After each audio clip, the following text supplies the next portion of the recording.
Peter, I got your videos here to take a look at. The lighting on the face-on view is acceptable. The lighting on the down-the-line view is really pretty dark. And the speed of the camera that you're using isn't great, but we can get a diagnosis here and give you some advice anyway. I use my 7, my iPhone 7, and I get 240 frames a second out of it. There's zero blur at impact. If you look at if you do this again, if you have access to a camera that has better, see that blur? You can get 240 frames a second, even 120. I think you'll get a lot less, but 240 you get none. So we need impact and we need to see the shaft to really get close with this diagnosis and this lesson. But I'll tell you generally what's going on. It's pretty clear why you're having those issues that you're having. Those are not surprising, and they're the ones I would expect from a swing like yours. So first we'll start with this wedge down line. You see how the club gets inside really quick, way behind your hands? Okay, so you've already brought fat into the picture when you do that. Club at that point should be this. I can't draw it on a 2D screen, but it should be out here, like coming at the camera right now. Not much further behind than that. So you have a strong inside move.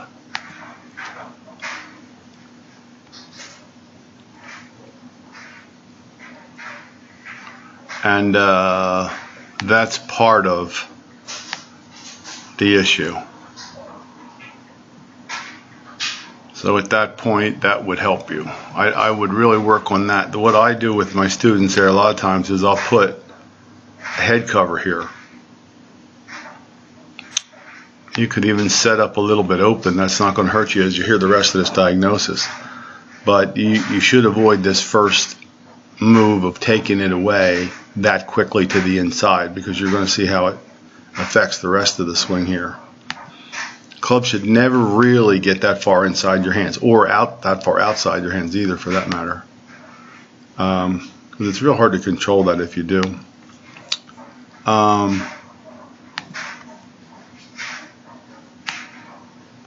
You have a strong left-hand grip.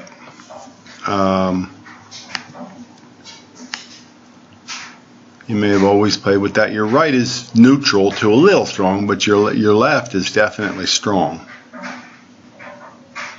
Now the problem with that I see with that grip is that it already cups your wrist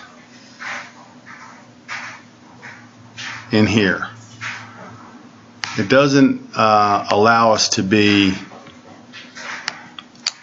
let's say, really nice and flat. That's Michelle Wee. Now she has she even plays with a little stronger grip than a lot of others do, but you can see how much flatter it actually is.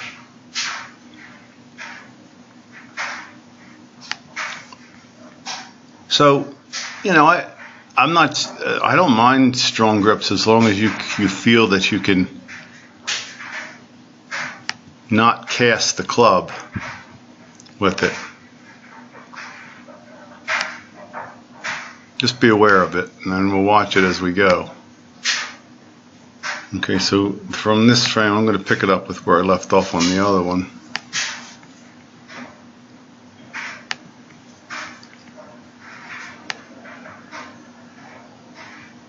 So you're stuck inside. It's not a bad set. Body motion off the ball is nice. Got a good shoulder turn. You're nice and steady over the golf ball. No big. Your center of mass is over the ball. I like that. This is closed, and that's that strong grip part that I don't like. That face is looking straight up at the sky. I cannot see it in this one. That's why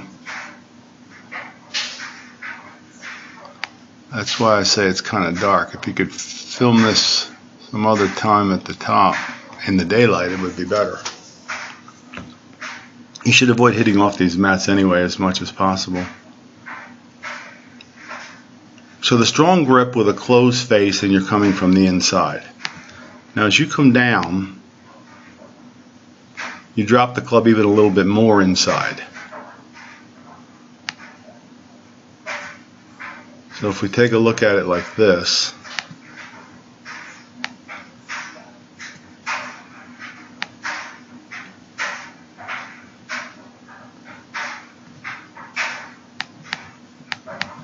you're really underplaying. Very much inside out. Your swing direction, if you had it on TrackMan or Flight Scope, you'd probably be at least 5 degrees inside out. In other words, swinging to the right. That may have come from your strong grip. Strong grips produce closed face at the top, produces a hook, and what do you do as a reaction to a hook? You swing out to the right. But you can see even this dark picture here, which you can see how much under that is. That should never be below the plane line where you started.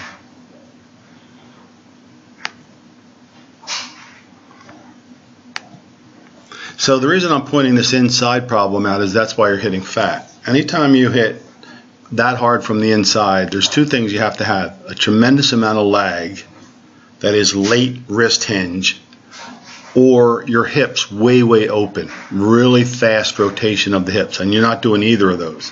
So when you're coming hard from the inside out and you're not getting the body through like this, your belt buckle should now be at the target with that much inside to it.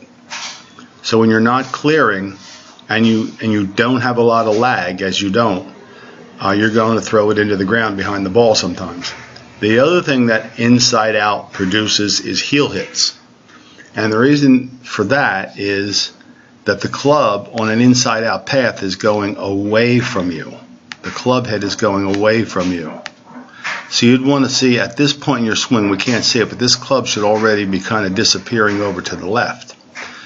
You're swinging to the right and down the line, as opposed to coming in a little bit straighter like this and then exiting a little bit more to the left. I'll show you what I mean.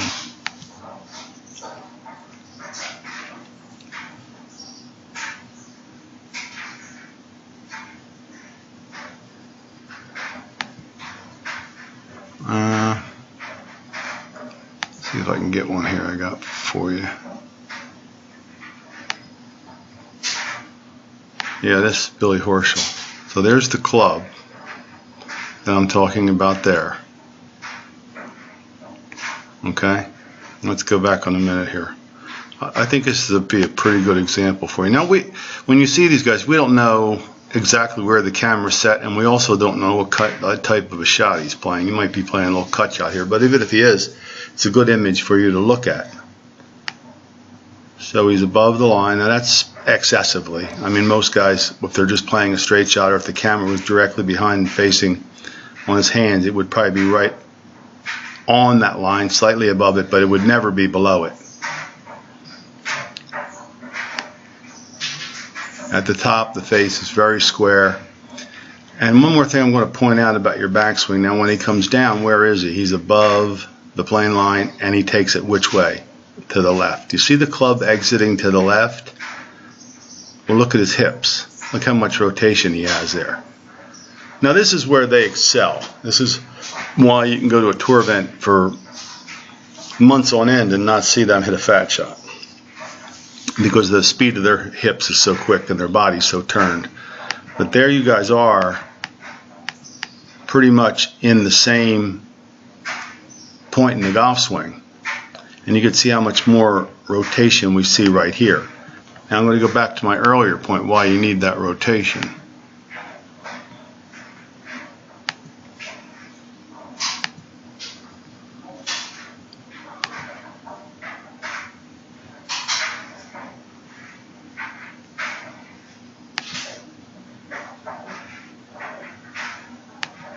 Okay, Alexander Levy plays the European PGA Tour. You'll see him up there in the majors every now and then.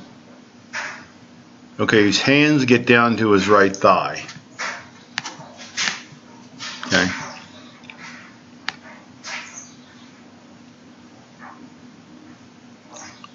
when your hands are down to your right thigh, you're almost fully released already. Your club, and again we can't see it, but it's something like this, and his is back here. Your wrist has already released. He still has a tremendous amount of cup in this right wrist. That's lag. Now if you have that much lag, you can play from the inside pretty hard. That's what Rory does.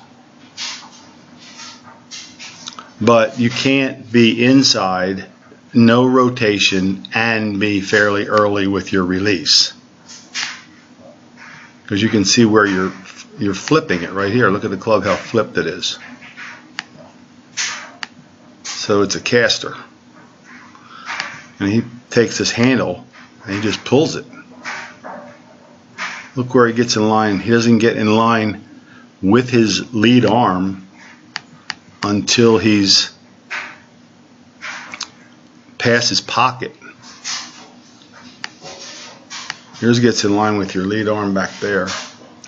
So, you know, I'm assuming that you're a lower handicap golfer. This isn't what, you know, you see some 20s already thrown out here. I'm not talking that way. I'm just showing you the things that you need to look at to keep working on your swing. More lag, more hip speed, set up open, and the last thing I'll point out is this.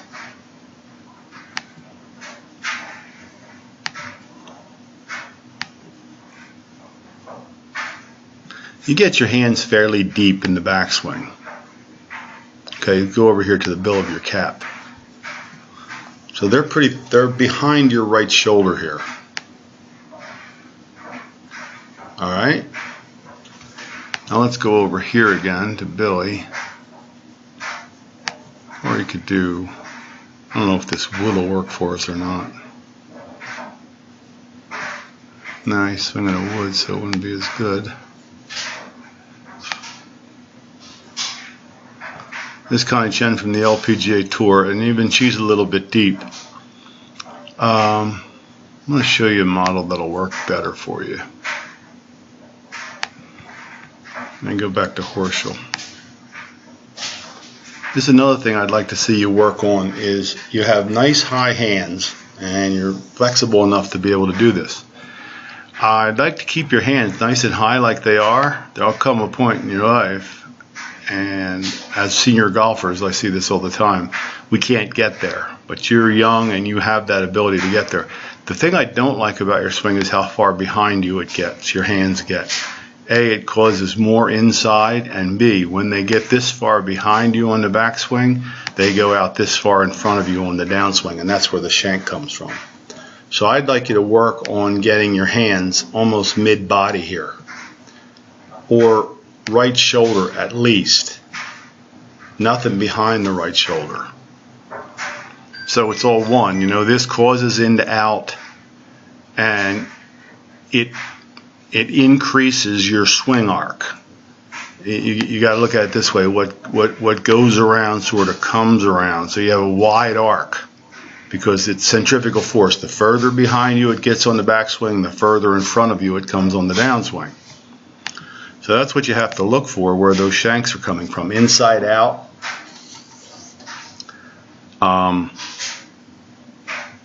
And not enough turn through to exit the club to the left. I'd work you upright more. I'd set up open first, and you can try this on your practice days. I'd set up open. I feel like I'd try hitting some golf balls on a lie with the ball below your feet, like down here. You know, stand a little closer to it. This is just for the drill. And just feel like you're swinging your hands really nice and high. And as you come down, when you get to here, we want to see one knee. We want to see the knees already, only one knee at this point. Now you keep opening, pull the handle into the left, keep the handle moving, pull it to the left with your body. You got to strive for getting your hips a lot more open at impact so we can avoid this inside-out path. So it's a deep backswing, an inside-out path, and a fairly early release. My recommendations are to hit some downhill lies. Also, I'd put a head cover back here, and I would hit balls with it. So if you came really hard from in there, you're going to hit that head cover. So this is going to force you in this way a little bit. And remember, the more it can come in from here and exit to the left, what is the club head doing? It's going into you, especially if the hands come from up over your body. See, right now when it's coming from back here, it's swinging out this way. You're casting it out to the right, so the club head is getting well outside your hands. So upright, pull the handle into the left, and make sure you really work on some rotation. Try to close this gap in here. Peter, try to get that closed so we can see one arm coming into impact. With that much of a gap, it's really an indication that you have an inside-out problem. You'd want to get those hands, those arms pretty close. Like that. It's a great place to start it, where she is hitting these little pitch shots.